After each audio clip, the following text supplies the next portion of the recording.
Hello mga boss, ito tips, itong Hyundai Tucson na 2010 model. Issue nito yung nag-post ng pre-yun, kaya humina ang lamig. Kaya ang ginawa namin, niligtas namin sa labas, wala kami makita. Ito, general lang ginawa namin. So ito yung naging dahilan. Kaya nag-post ng pre-yun, kaya humina ang lamig. Ayun, nakikita nyo yan. Yan, nailig sa condenser, kabuhok lang. Kaya tandaan nyo mabuti, pag ganyan na nagkalik, hindi solusyon yung magpapakarga kayo ng pre-yun. Kailangan hanapin yung leak para hindi masira yung compressor natin mga kababayan.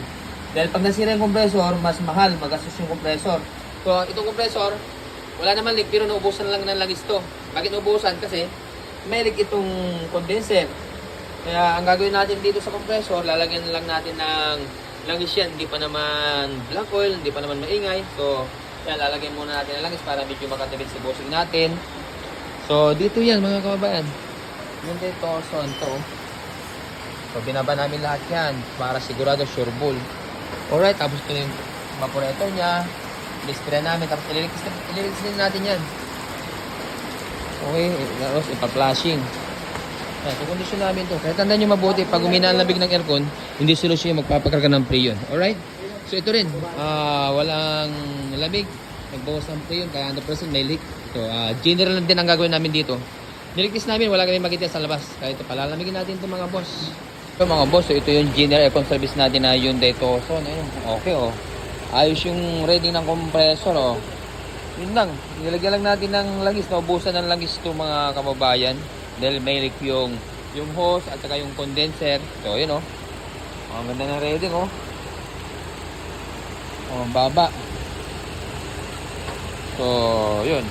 Ang nilagay lang natin yung langis. Okay, sorry, nabig na oh.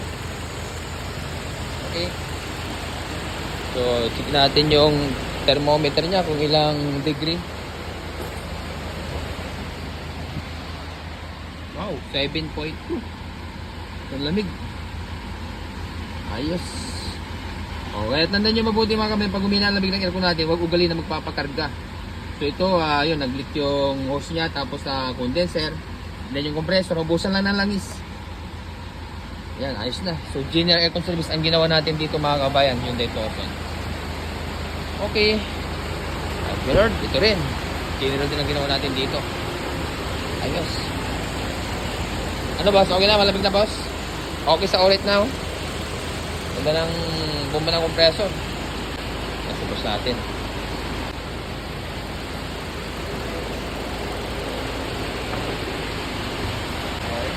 Malamig. Ayos. Ayos. Ayos sa orin. 7.1. Ha? 7.1. 7.1 ba? Oo, 7.1.